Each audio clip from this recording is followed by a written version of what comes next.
ये देखेंगे, ये माशाल्लाह सब्ज़ मिर्च का पौधा हमने पॉट में लगाया है और इसकी प्रोडक्शन देखें, माशाल्लाह से बड़ी अच्छी ग्रोथ की है।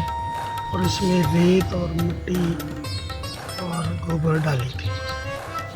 इसी तरह ये पौधा भी है जो पॉट में लगाया हुआ है और इसकी भी ग्रोथ देखें।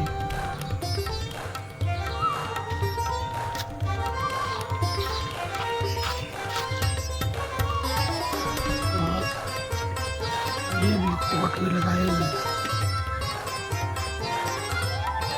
इस तरह छत पे कोई भी लगा सकता है और इससे फ्रूटिंग हासिल कर सकता है।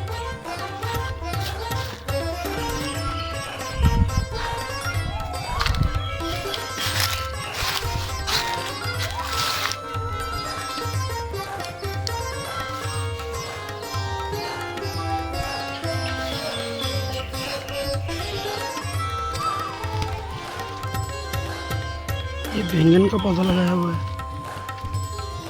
ये ज़मीन में लगाया हुआ है, ये पॉट में लगाया हुआ है, एक दूसरे पॉट में